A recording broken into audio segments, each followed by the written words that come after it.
Assalamualaikum warahmatullahi wabarakatuh. Perkenalkan, nama saya Putri Melani. Di sini saya akan mempresentasikan hasil seminar penelitian saya dengan judul Peramalan Pengunjung Perpustakaan Universitas Bina Dharma menggunakan metode ARIMA.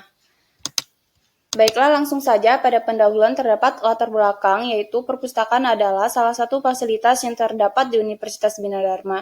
Namun, pada 4 tahun terakhir ini, jumlah pengunjung perpustakaan Universitas Bina Dharma mengalami ketidakstabilan jumlah pengunjung. Sehingga, untuk mengatasi ketidakstabilan jumlah pengunjung tersebut, dapat dilakukan peramalan agar Universitas Bina Dharma dapat mengetahui besarnya jumlah pengunjung perpustakaan Bina Dharma pada masa mendatang dan dapat mengambil suatu keputusan. Nah, di sini dapat kita ketahui bahwa peramalan merupakan suatu upaya untuk memperoleh gambaran mengenai apa yang akan terjadi di masa mendatang. Adapun tujuan penelitian di sini yang pertama untuk menganalisis jumlah pengunjung perpustakaan, untuk meramalkan atau memperkirakan jumlah pengunjung untuk minggu, tahun, atau bulan berikutnya, dan untuk mempersiapkan sarana dan prasarana dalam perpustakaan Universitas Bina Dharma. Adapun manfaat penelitian yang pertama adalah dapat mengetahui jumlah pengunjung perpustakaan untuk tahun-tahun mendatang, dapat dijadikan acuan dalam mengambil suatu keputusan dan menambah ilmu pengetahuan metode ARIMA. Baik, di sini dalam melakukan penelitian di sini penulis menggunakan metode deskriptif, di mana pada penelitian ini berasal dari data sekunder, yaitu studi kepustakaan dan dokumen beserta arsip pengunjung perpustakaan Universitas Bina Dharma. Adapun di sini tahapan penelitian yang pertama studi literatur, pencarian informasi dan data, pengolahan data, perakiraan hasil pengunjung perpustakaan, analisa hasil perakiraan, dan yang terakhir itu kesimpulan. Sebelum masuk ke hasil dan pembahasan, di sini saya jelaskan terlebih dahulu bahwa terdapat 4 tahapan pada metode ARIMA. Yang pertama identifikasi model. Di sini dilakukan 2 uji, yaitu uji stasionaritas dan uji ACF dan PACF. Kemudian yang kedua estimasi model, yang ketiga verifikasi model yang dilakukan dengan 2 uji, yaitu uji kenormalan residual dan uji independensi residual, dan barulah dilakukan peramalan.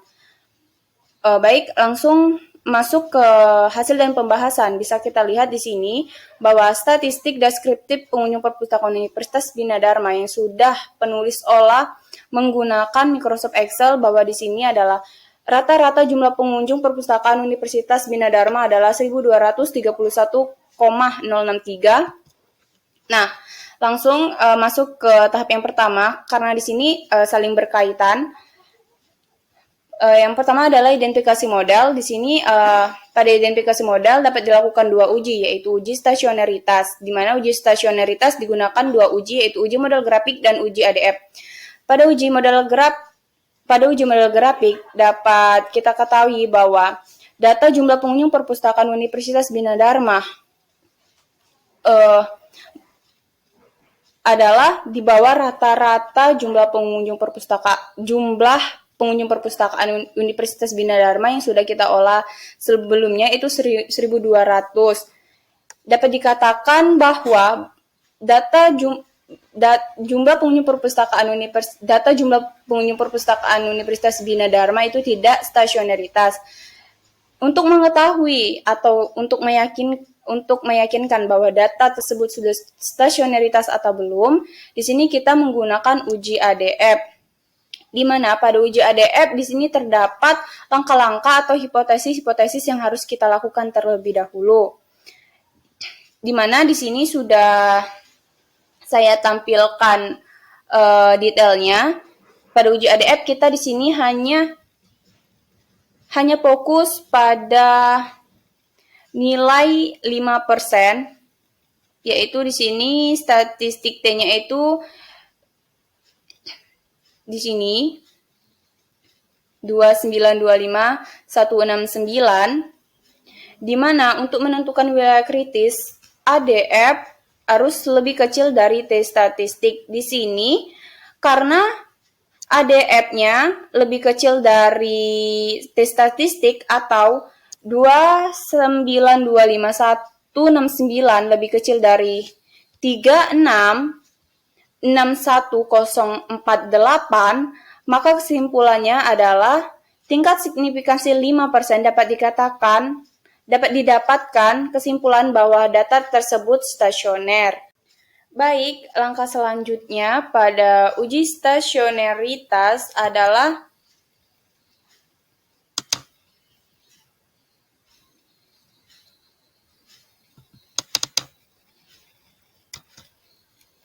ACF dan PACF. Bisa kita lihat pada tabel yang sudah saya sematkan di sini bahwa yang keluar atau yang terpotong dari garis barlet adalah leg 1, leg 4, leg 5, dan leg 6. Sehingga yang diduga model ARIMA adalah AR1 yang diambil dari partial correlation pertama, AR4 yang diambil dari partial correlation keempat, dan MA1, MA5, dan MA6 yang diambil dari autocorrelation 1, 5, dan 6.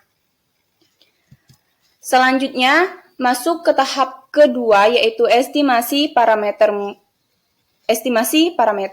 Nah, pada tahapan estimasi parameter di sini juga dilakukan langkah-langkah hipotesis, di mana di sini sudah saya lampirkan hasil estimasi parameter AR1, AR4, MA1, MA5, dan MA6. Untuk kesimpulannya di sini bahwa di sini untuk menentukan wilayah kritisnya adalah V-value lebih kecil dari A. Sehingga kandidat model ARIMA yang terbentuk adalah AR1, AR4, MA1, MA5, dan MA6. Karena V-value di sini lebih kecil dari alfa. Bisa kita lihat nilainya pada setiap tabel yang didapatkan. Masuk ke tahap ketiga, yaitu verifikasi model. Di sini pada tahapan verifikasi model terdapat dua uji, yaitu uji kenormalan residual dan uji independensi residual. Yang pertama di sini uji kenormalan residual. Pada uji kenormalan residual terdapat juga langkah-langkah atau hipotesis yang harus dilakukan. Maka di sini saya sudah menampilkan hasil uji kenormalan residual pada setiap model ARIMA yang diduga. Baik, di sini kesimpulannya adalah dalam menentukan mana yang akan menjadi model kita di sini untuk menentukan wilayah kritisnya adalah V-value lebih besar dari alpha, sehingga kesimpulannya di sini adalah AR1, AR4, dan MA5 merupakan kandidat model karena V-value AR1, AR4, dan MA5 lebih besar dari alpha. Setelah didapatkan, selanjutnya masuk ke uji independensi residual. Di sini bisa kita lihat, di sini sudah saya lampirkan juga tabel uji independensi residual pada model AR1, AR4, dan MA5. Dari tiga model tersebut akan dipilih satu model terbaik. Di sini ACF dan PACF model AR1, AR4, dan MA5 menunjukkan hanya AR1 yang legnya berada di garis barlet. Setelah dilihat setiap leg yang keluar dari garis barlet, selanjutnya kita cek AIC dan SC pada setiap model. Di sini kesimpulan yang didapatkan adalah model terbaik ARIMA adalah AR1 karena pada model AR1 memiliki nilai AIC dan SC kecil yang kecil daripada AR4 dan MA5. Sehingga di sini bisa kita ambil atau yang akan kita masukkan ke tahap selanjutnya itu peramalan adalah AR1 atau ARIMA 100, dan ini adalah hasil peramalan AR1 untuk tahun 2020 dan 2021.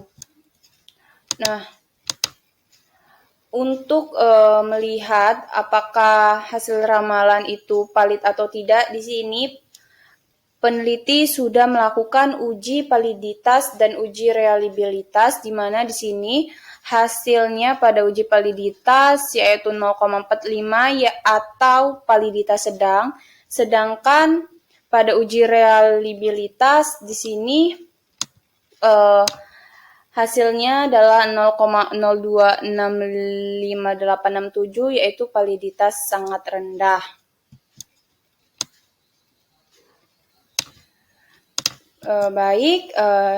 Adapun kesimpulan pada presentasi kali ini adalah yang pertama, metode ARIMA yang diproses dengan menggunakan software eViews versi 10 dapat mengidentifikasi peramalan atau prediksi pengunjung perpustakaan Universitas Bina Dharma dengan baik.